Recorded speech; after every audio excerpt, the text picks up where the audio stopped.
To me, there's just something inherent in humans. We like a good story. A good story usually has a villain. A serial killer is the ultimate villain. Like serial killer or the devil himself, you know, those are going to make the most extreme, compelling stories. You're listening to Good is in the Details. I'm Gwendolyn Dolske. And I'm Rudy Salo. And this is the podcast where we learn what we didn't know in the spirit of Socrates, all with the aim of living better, living well, a healthier life. Rudy, I do not have this down. What are we doing this for? Self-improvement. Self-improvement, that's right. Because if we're not getting better every day, Gwen, then what's the point of living? Exactly. Just as Socrates said, the unexamined life is not worth living. And so we are living the examined life, and we're bringing it all to you. We are. And by the way, speaking of examinations, this is a very interesting episode. It's a very interesting topic, but we get serious about it. We ask the right questions. What are the questions that you think are very important for this episode? Okay, I am so excited about this one. I'm totally giddy. We've never done anything like this. This is on serial killers, on female serial killers. And one of the questions that we had was, how do you navigate the entertainment factor with the very seriousness of the crime so that you're honoring the history and also the victims, of course, and the families, but you're bringing this in a narrative. So how do you strike that balance? Yes, we do. And then I'm going to take it a little bit further, Gwen, because you're obviously the female host on this. I'm the crazy host on this. You take the question to another level, which I don't think anybody can be offended by this question, which is, why are women obsessed with true crime podcasts today? And I swear, I think you give the greatest answer ever, and we examine it very well. Thank you. I like it when I get a good question in. You know, it happens every once in a while. Okay, wait. We have an awesome guest, but there is something that I just have to say. This is our 99th episode. And in prepping for this, and I was thinking about just how awesome our guest is, I wanted to thank our listeners because we are able to provide great content because of the support of our audience. Our audience is fantastic. We're getting these reviews. We get feedback on Instagram. People reach out to us. Our patrons on Patreon.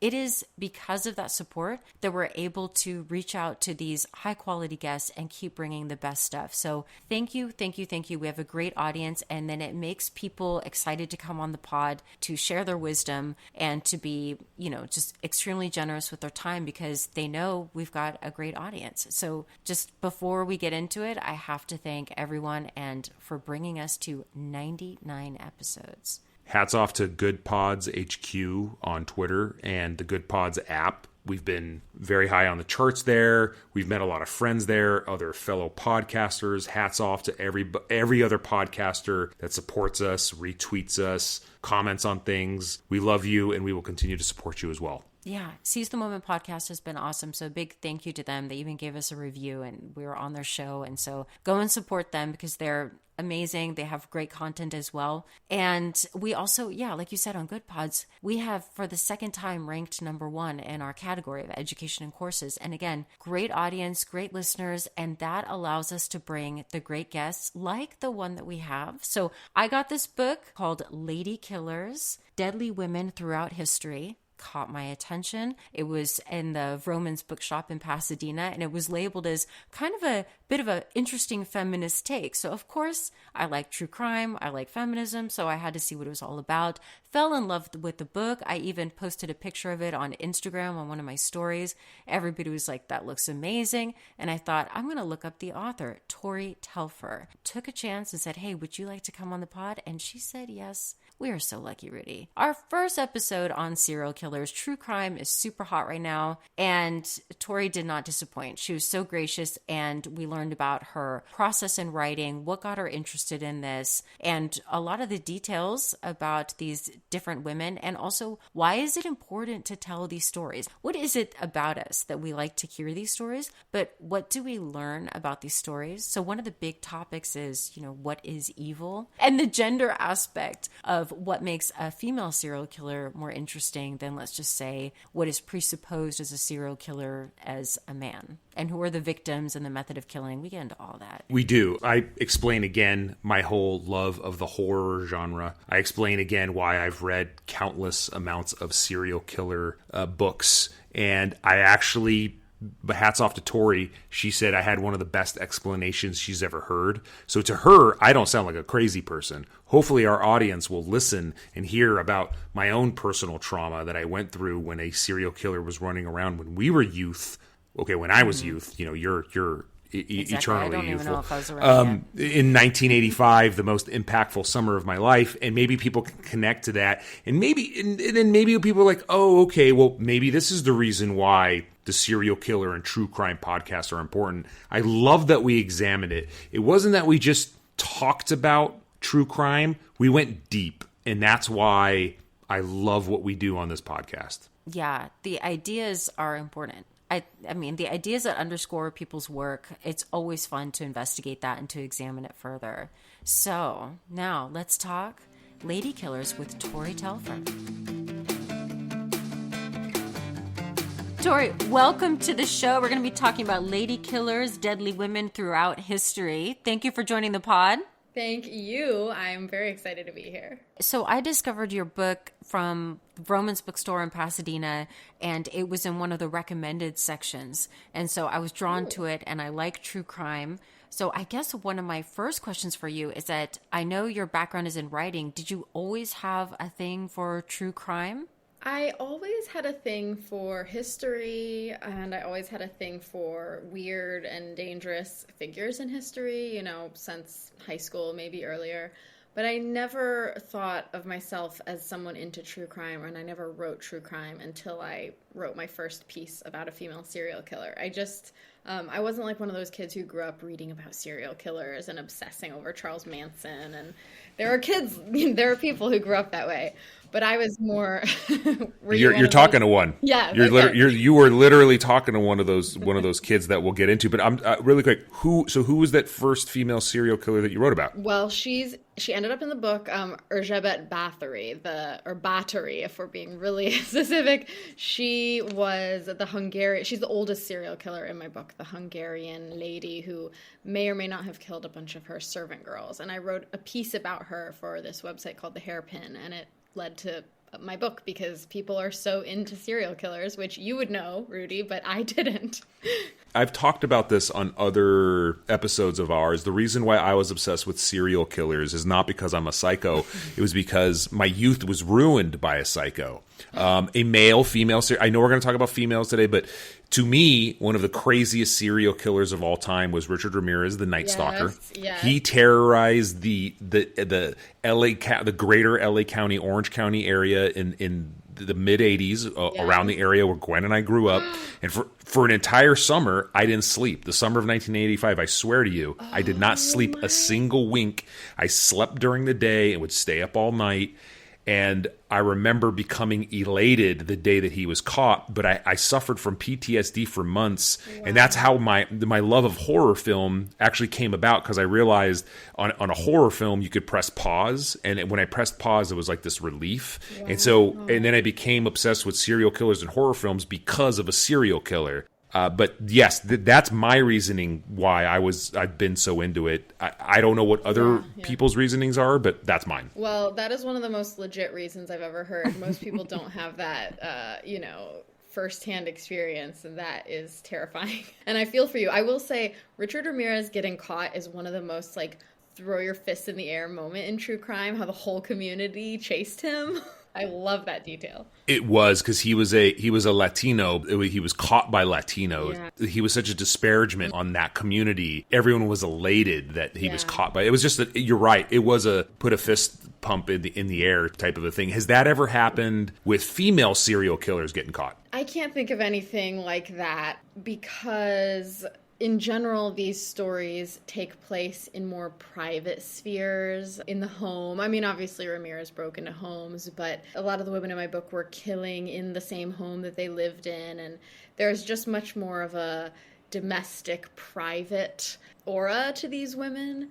And so, no, there's no scene where someone's like racing down the alleyway and chased by an angry mob that I can think of. But it's, if one pops into my mind during this interview, I'll interrupt you and tell. It seemed to be that the majority of the women who were doing this, that it was, like you said, in the domestic space, that they were killing their husbands.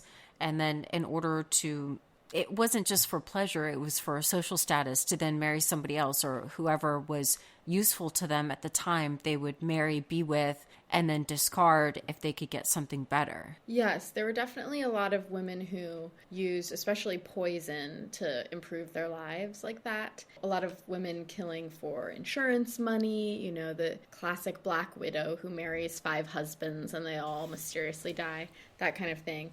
But I do think it's a misconception that all female serial killers or all female murderers did it for another reason other than bloodlust. The stories aren't as literally bloody as like a Richard Ramirez or a Ted Bundy. They don't tend to kill in the same way, the same very bloody way. But there are a fair amount of women. Erzsébet Báthory would be one. She was gross. Daria Saltykova. Yeah, she was gross, but also maybe framed, ?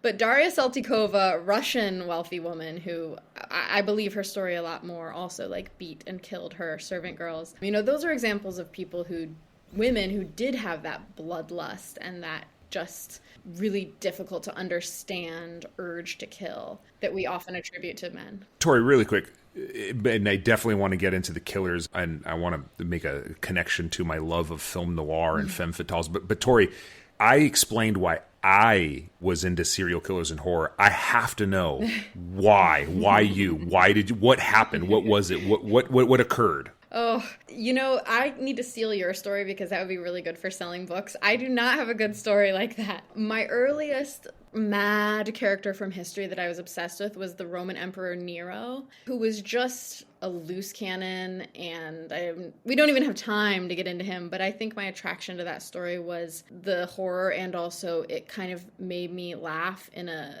deranged way because he was so larger than life. That is one of the things when I look back on my life, like, why did I start writing about serial killers? I do see those threads in stories like that I was obsessed with. But why I started writing about female serial killers, it's very prosaic. Freelance writer looking for something to pitch, looking to get paid, found the story of Erzsébet Báthory, and I was like, this is really interesting, and I've never heard about it, and no one else seems to be writing about her, for a popular audience. It really just snowballed, and now I'm the female criminals girl. But I don't have a good story like yours. It's all weird how we find our niches, right? Mm-hmm. Yes. Something you wrote in the introduction is that because they are women, that they may have slipped under the radar, that there's this assumption that women don't do things like this. And there was another observation that you made that I was wondering if you could expand on, how you said a lot of women use poison, and that somebody might think that that's an easier thing to do or not as brutal as, let's say, stabbing somebody or shooting them, but that you described poisoning somebody as that it's actually quite grotesque because you have to watch somebody slowly die right in front of you and not do anything about it. Yeah, poison, I think, has an undeserved reputation as like an easy, a soft, feminine way to kill, a less scary way to kill. Because, like I mentioned before, there's not blood involved. Unless someone's vomiting blood. But, it's not like the body isn't being breached in the same way as a stabbing or gunshot or something. But yes, these women, when you really sit down and think about how long they took to poison some of their victims, all the while pretending to nurse them back to health. There were things like giving someone a soothing cup of tea or a glass of cool water to help them feel better, which was also spiked with poison. That's really intensely evil behavior. And then the symptoms that these victims were experiencing, really gross. There are reports from, France in the 1700s or whatever of autopsies of like blackened insides. Being killed by slow arsenic poisoning is no joke. It's just gotten this weird reputation as easy when in fact it's really actually, I think, a much more, I don't want to rank the ways of killing because all murder is atrocious, but it's a more diabolical way to kill someone than like a gunshot wound, which we think of as this manly, direct thing. if that makes sense. How do you navigate the seriousness of it, the tragedy of it? There's an entertainment factor to it too. I mean, I don't mean to be so crass, but we are drawn to stories about these killers. So how is it that you honor the people who have died in this horrible way? You report on it, give the history of it, and at the same time, that entertainment value in order to market it without being crass. I mean, that is the ultimate question, and I'm always grappling with it, and I don't have an easy answer. I have a couple thoughts. First of all, humans have been interested in this stuff from the dawn of time. I mean, Jack the Ripper, just as big a deal as Netflix Dahmer special that they're running right now. Probably even a bigger deal, because I think we're all tired of hearing about Dahmer. So to me, there's just something inherent in humans. We like a good story. A good story usually has a villain. A serial killer is the ultimate villain. Like serial killer or the devil himself, those are going to make the most extreme, compelling stories. I don't stress about that aspect of human nature. I think we like serial killer stories for the same reason we like to watch movies about World War II. It's like we just need we're interested in these sweeping narratives that involve good and evil. As far as why a book on World War II is seen as highbrow, whereas a book on serial killers is seen as lowbrow. That's maybe an interesting some sexism point. Involved. Can I play a little bit of armchair psychologist here of human nature? I wonder, Tori, if you, and let me know if you think I'm crazy. Oh, by the way, I am crazy, but I wonder if it's an exercise a bit of control, right? Like if we hear about these serial killer stories, if we learn, well, what was the activity of that serial killer? What did the people do wrong? But will I be better prepared in order to battle a serial killer should I ever face that? I wonder if the obsession is because serial killers is literally like it's the taking of somebody's life. And when you come down to it, the psychology of any neurosis or psychosis or anything that people are trying to do, they're always trying to protect their own lives. So I wonder if the obsession with both serial killers and with the horror genre is we are trying to exercise control. We're trying to educate ourselves just in case we ever face something like that. Is that crazy? No, I don't think that's crazy. I think I've actually heard that said about why women specifically are into true crime too. It's I'm more statistically likely to be targeted, maybe. Although I actually don't think that's true, but we do fear that. And so, I have to know what the stranger on the street might possibly do. Yeah, I think you're right. I mean, that's not how I feel consuming true crime, but is that how you feel? I mean, you did have this intimate brush with it. Yes. Yeah. The reason why I have literally read about 10 serial killer books. I mean, you name it, the Night Stalker books, the Green River Killer books, the Killers Out in Riverside, Helter Skelter, you name it, is some kind of an exercise of control because I still, in my brain, in my heart, in everything, still suffer from the PTSD of the summer of 1985. Gosh, yeah, absolutely, 100%. Yeah, that's intense. Helter Skelter was so scary. That was such a scary. scary. You know why I mean, not that I'm in favor of any reasons for murder. It's just that if somebody kills somebody out of jealousy or out of money, that's not okay. But it's like, I get it. I get the motive. Yeah. Helter Skelter was so scary because I didn't really get the motive. And that's what you said with the first chapter, the Blood Countess, this woman who is just torturing her female servants, allegedly. That kind of thing horrifies me. And I just, I wonder, when they say that women are into true crime more, there's so many jokes about it, but I keep thinking that it's not that women are just into true crime. It's just that that's the way in which we've been allowed to participate in it, because for the majority of history, men have been the detectives and men have been in law enforcement. And so, or have been creating the shows that have to do with this. So men are just as into this. It's just that it seems like women are, because they are not in the normal avenues for talking about this kind of problem solving thing, that it's a human interest, not just a chick interest in true crime. I love that was good. That was so good. That was so good. I've never heard anyone make that point before, and I've always been really dissatisfied by the why are women into true crime discourse. So Oh, okay. That was Yay. an excellent point. Yeah. Gwen, you nailed it. You literally did. dropped the mic on this podcast. I guess we should just hang up. I mean, that was amazing. Yeah, Well, nothing to add. The other thing, so I'm also curious what you think about this, Rudy, and I don't know what this says about me, but I had emailed this to Tori, is that when I have read about true crime, like there was one book, what was it called, by Anne Rule? There was like The Stranger Beside Me, where she was actually friends with Ted Bundy, and then she wrote about, discovering that, she wanted to be a true crime author, and she actually is friends with this serial killer. And I was reading that book, Helter Skelter, scared the hell out of me. Ramirez, like all of these serial killers who are male that I'm familiar with, they terrify me. Yet, Tori, when I'm reading your book, I'm not as terrified by the women. And I'm wondering if that is because I identify with the women in both scenarios. So the women who were killed by the men, or the women who were killing because the men are the victims for the most part. I'm not as terrified of them as, let's say, I was when I read about Ted Bundy. I don't know, Rudy, if you have any... I do have a thought about that, and let me just, not to repeat it again, I will go back to Richard Ramirez, the Night Stalker, because he killed everybody. No rhyme he or killed reason, men, right? women, children. He did, Young and he old. molested children. I mean, he was the devil on earth. So clearly, having gone through that, that has damaged me. I do wonder. See, Gwen, I don't know, because I am very afraid of all serial killers as well. Even though, yes, I mean, I think in general, some of the stories that we've heard about Ted Bundy, the Green River Killer, they've primarily killed women. And in this case of the Green River Killer, it was actually primarily of prostitutes. I believe that what was her name? The movie Monster. The most well known female serial killer that Charlize Theron won the Oscar for. She mostly killed Johns, right? So there's this weird like subtext of, okay, well, if you don't commit sex crimes, your chances of getting killed by a serial killer probably drop. Yet I think people are still very afraid of serial killers.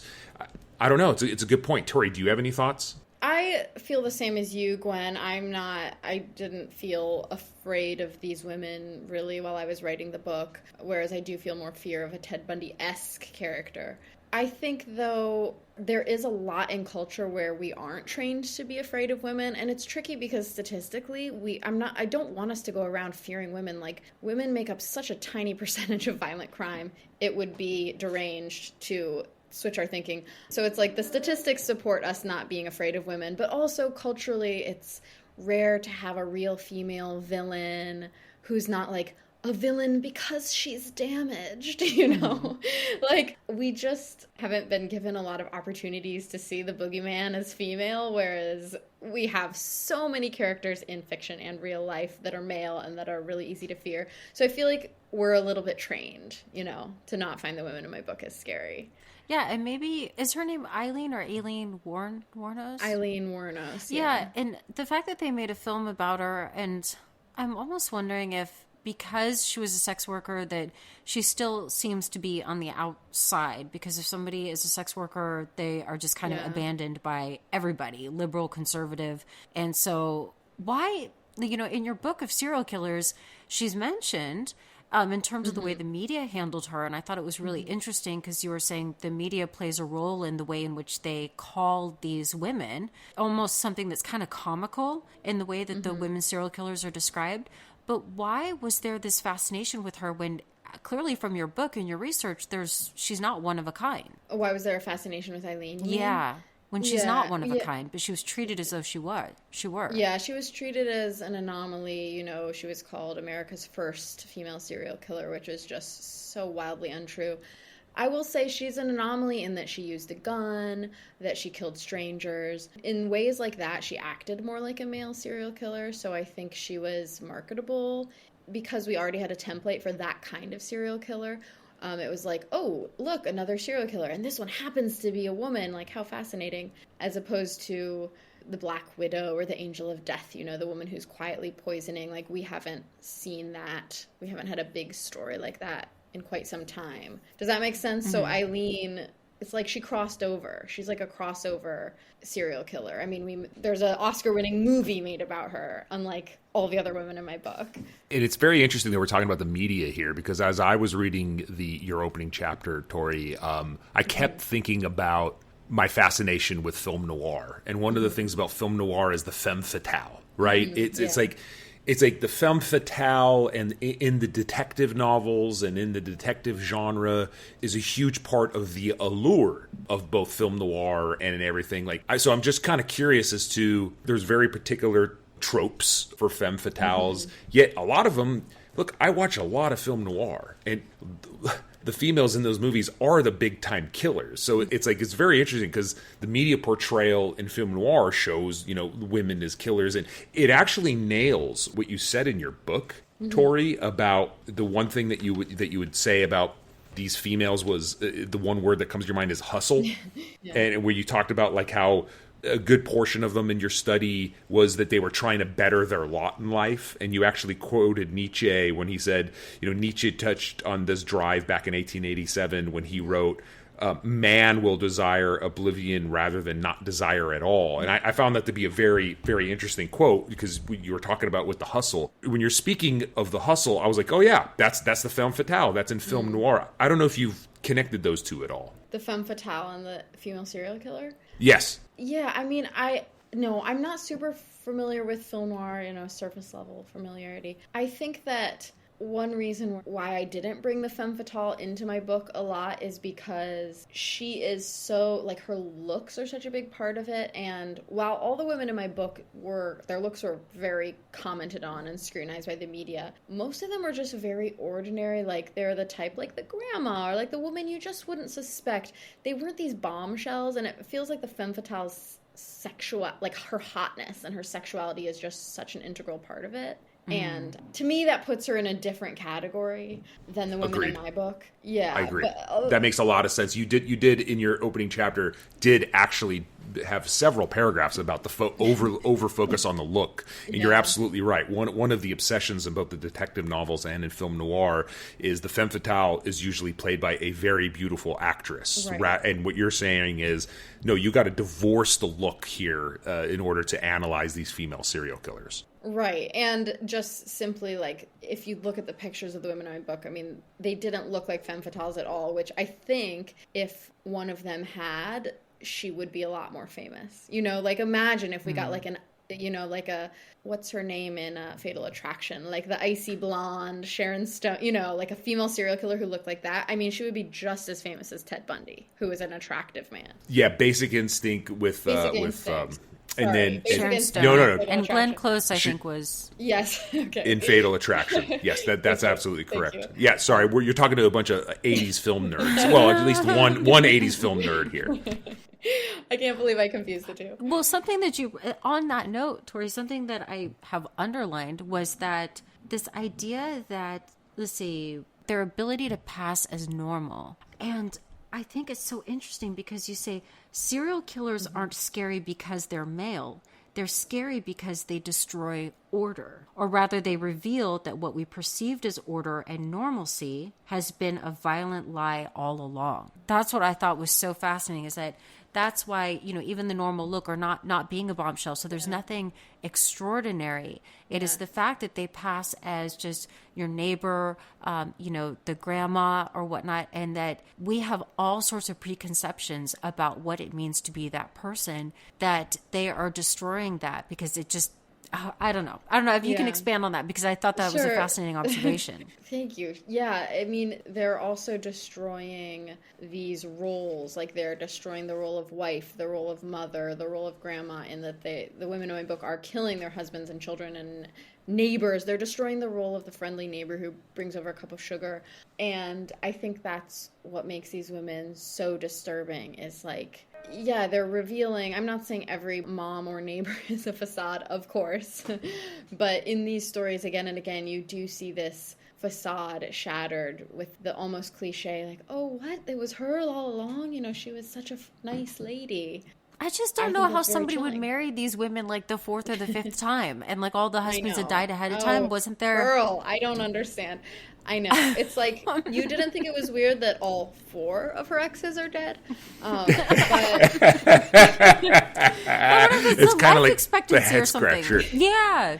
Yeah, is it a life expectancy? Right. I mean, I think it's important to remember these women were very convincing. We might not think of them as bombshells, but it's pretty clear that, like a Tillie Klimek, who is a Polish-American lady in Chicago who had a bunch of husbands, the media was vicious about her looks, vicious. But if you look at how many husbands she got, it's like, we need to step down and stop.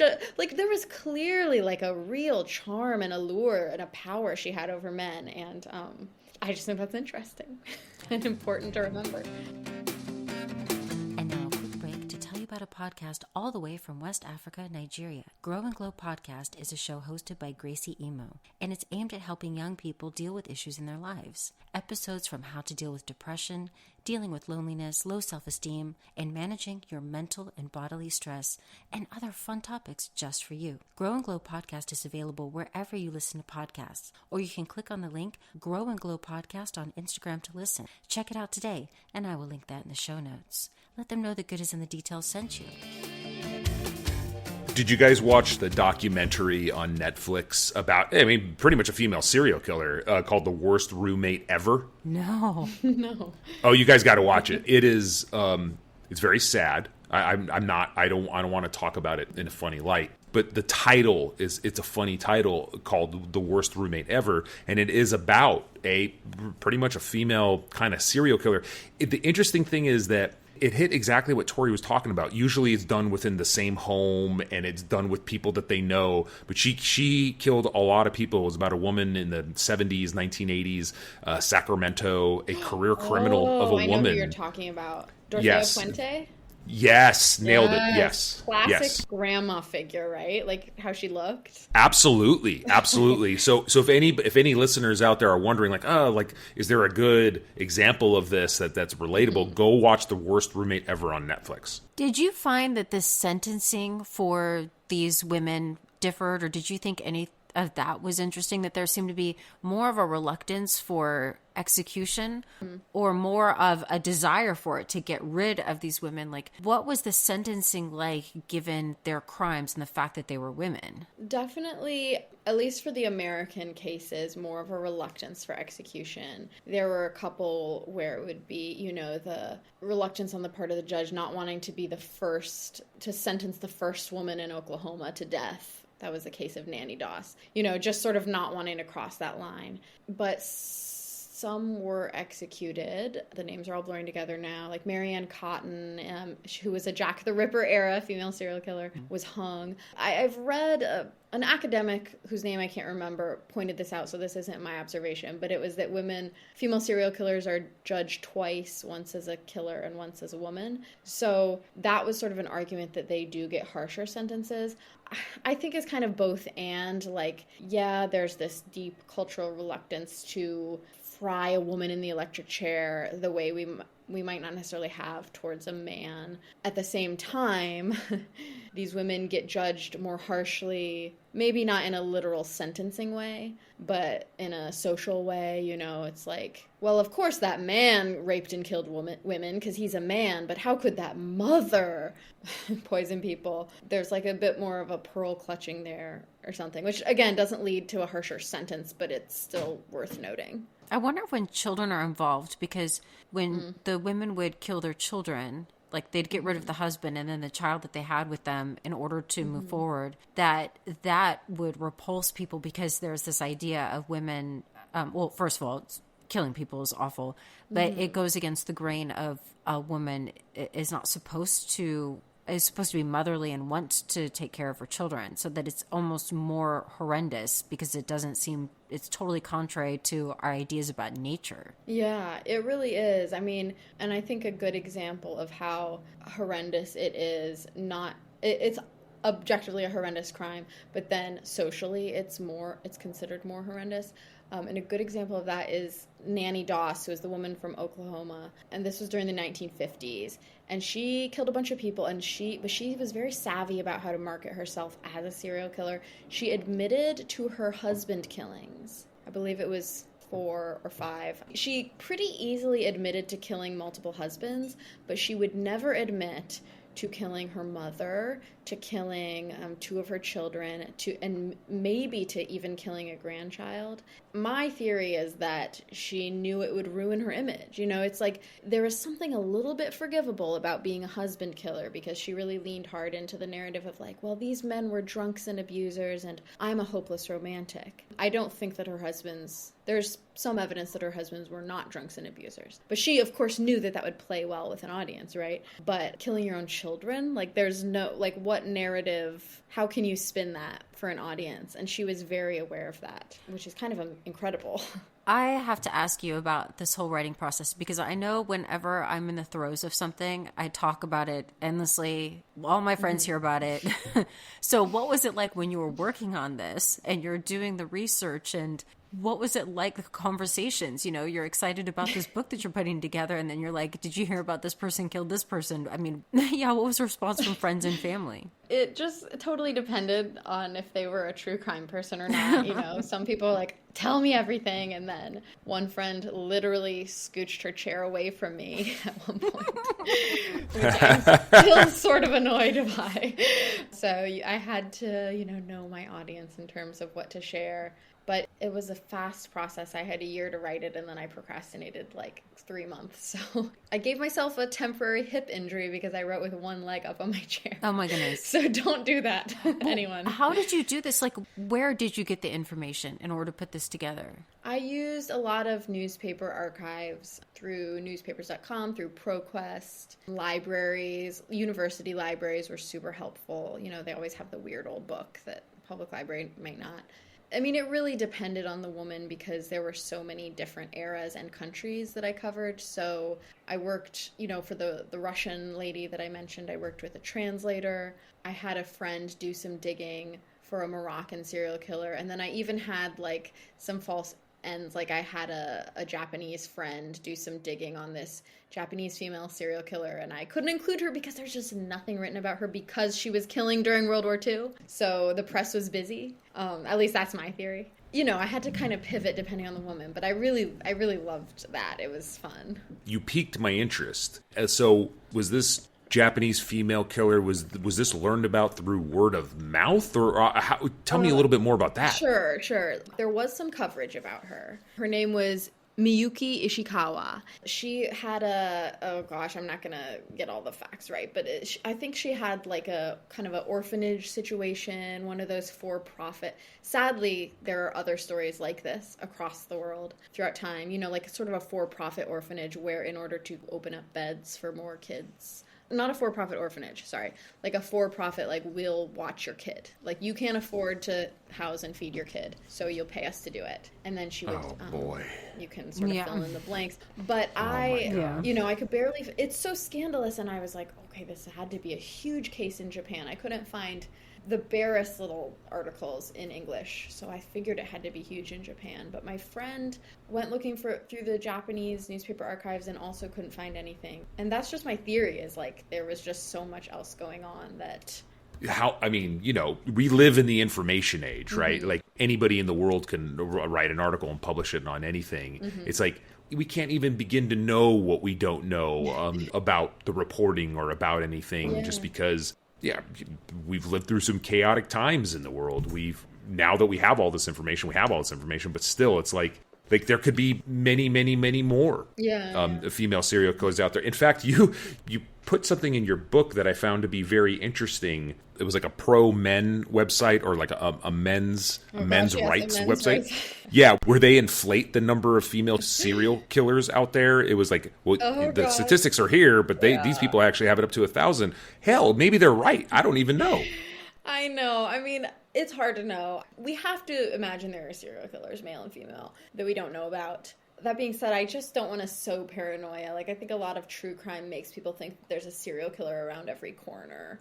That just doesn't bear out statistically for me. You know, it's just, it really is such a rare crime. Like, male serial killers are super rare, and then female serial killers are like 10% of male serial killers. But yeah, the men's rights website included a lot of stories that sounded really juicy, and then I would follow the trail and I'd be like, oh, this is just clearly a tabloid hoax. Like, the best one is, I don't think I put this in the book, but this, oh, speaking of femme fatales, you'll like this. She was allegedly a Hungarian beauty from the 30s, you know, the thin eyebrows and the porcelain skin and the dark lipstick, named Vera or something. And she killed all her lovers and kept them in matching white marble coffins in her basement. And she would visit them. Yes, and okay. No. It didn't happen. It did not happen. I was like, oh, this is great. I have to include this. No, she is totally not real. But that is straight up out of a film noir. I'm not kidding you. Like, literally, that was out of a detective novel. Being the expert that you are, I hope you don't mind me calling you the expert on killers, but do you have any tips for, let's just say, men out there to avoid female killers? Is there any? Do you have like a here's your tip sheet? Like, please be careful. Please watch out for these signs. I think that my only tip would be, and I've already said it, are all 4 of her ex-husbands dead? Look closer, you know? Common sense. Yes, understood. Common sense. If her food makes you violently ill. Yes, excellent. I was going to say if it has a strange metallic taste. But yes, if you're always vomiting after you eat over at her place, that's not normal either. It's really, really good. Oh, and then in the age-old trope of, is she asking to up your insurance every couple of... Yes, is she asking to be added to your insurance policy? Right, that's a good one. Engaged. That's a good one. Yep. Yes. Yep. Those are pretty basic. I think those are helpful. Yeah. Tori, I have a question about this part that you put at the conclusion, that you wrote that you actually cried twice while you were working on one of the chapters. And it made me think that the experience of writing, of researching, and like really trying to frame a narrative around evil is a radically different experience than for me, the reader, because as I was reading, I didn't come to any moments where I felt like crying. But now that I know that that was your experience, I'm interested in that difference. So could you explain, what is it that you think made you almost come to tears when you're writing one of these chapters? Well, it was the same moment each time, and it was this German-American serial killer from, I want to say, the 30s here in the U.S. who was killing elderly men, you know, sort of vaguely romantically befriending elderly men and killing them. And one of the things about her is her nickname was Iceberg Anna. Like, she was cold. She showed no emotion. You know, she was evil. She was stoic. And then she was sentenced to death. I didn't think of her when we were talking about that earlier. And she just completely broke down on her way to the electric chair and didn't want to die. And that was the part that made me cry, which is both times, like, going through the chapter, I cried at that part. And, you know, it's sort of weird that I cried for the killer and not for the victim, but it was just so pathetic. And it was so human to me. It was like, even this ice-cold murderess who seemed to have no emotions taking other people's lives, absolutely no respect for human life. She did actually care about life. She cared about her own life, and she was afraid at the end, and it just got me. It just, you know, felt very poetic. Like, I don't think the reader would necessarily cry at that part. Of course, it would be lovely if they did, but I think that it's maybe just a difference of duration. Like, I just spent so much longer with her than you did. I, like, reached that point. It was like I maybe felt more of a intimacy with that story than the reader would, I think. Yeah, I would imagine. I mean, you're doing all of that. That's when it really hit me, is that, I mean, I'm just looking at it as a book and the stories, and I think I left the researcher out of my head, and what kind of an impact that would have on somebody who is spending a lot of time. Like you said, you worked on this in a year, spending a lot of time sorting through some really gruesome material to put it together. Yeah, I did an article once about about a lot of things about true crime and religion, but I interviewed another true crime writer I was just sort of interested in how writing about these things affect the writers like you're talking about. And I talked to M. William Phelps, who's like a big true crime writer. Like, he just has a zillion books and a zillion podcasts and, you know, just big stuff. He told me he actually lost his Catholic faith writing about true crime. You know, it was that. Oh my gosh. I know. He said he had spent all this time with this actual serial killer in prison, and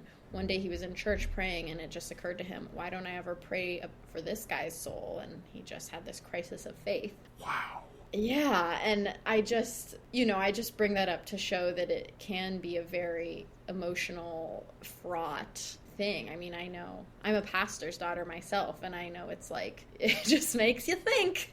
It makes you think, you know, You're Jeffrey a pastor's Dahmer. That, okay, so now I understand, because some of the language that you used here in the conclusion, it was something along the lines of why it's important to pay attention to evil, that evil isn't just completely other, but that if we just make these serial killers out to be pure monsters, then we're stepping away from the fact that they're human and almost taking ourselves out of the equation at all, when we could play some sort of role in the kind of society. I mean, I don't want to make it sound like the killers are not responsible for their behavior. I don't think that. Yes. But if we make them into monsters too much, then it's too easy for us to distance ourselves and not even recognize that that can be in us as well, that it's important to face evil. But the fact that you use the word evil, I thought was interesting. Yes, I guess evil is a loaded word, and I don't even know exactly what I mean by it because, sorry, there's a very loud plane outside my window. I don't know if you can That's hear okay. it. Yeah, are you in an airport? That was I'm under a flight path. I'm just kidding. I have, by the way, I have PTSD also from being in DC during 9/11. So whenever I hear airplanes, my heart flutters a little. Sorry. Jeez, yeah. Oh gosh, I'm sorry. But yeah, evil, I think, is kind of a alienating, like, it does, just the word itself sounds like other, like, that's, you know, there's no evil in me, so maybe I mean like darkness, or, you know, I don't know if there's a better word for that, but I definitely think it's interesting to think about. And I think despite all the true crime that's in culture and always has been, we don't really talk about like we talk about the morality and ethics of it, like, should we consume it? Like, you know, we shouldn't forget about these victims and these types of victims, and all that is good, but we don't really talk about it using words like evil, and I just think it's interesting to throw that into the mix. Both of your points are really good when you think about it, because like if you just put this, if I'm extrapolating correctly, we got to be very careful of just saying, oh, those are just monsters. Those are complete anomalies. They were born that way. Yes. Forget about it. Don't worry about it. Yeah. Then we as a society are not looking at ourselves and looking at all the things that could have led to that individual, male, female, doesn't matter, becoming a serial killer, rather than actually getting the mental help or getting the social network or getting the support in order for that person to become a functioning member of society. That is what I see as what the danger is here. Yeah, it's that, and it's also even more personal. It's like, if we put serial killers as a totally other thing, a monster, nothing to do with us, we're not forced to think about all the ways that we might actually be on a spectrum with them. Like, do we also hate? You know, like, do we feel rage? Like, what are, you know, even do we lie? I'm not like shaming us for doing these things. We're only human. It would be weird if we didn't do those things. But it's also, I feel like people right now are really obsessed with like morality in a sort of finger pointing, policing way, but you never hear people saying, like, talking about like the evil or darkness or whatever brokenness inside them, like in the really ugly stuff.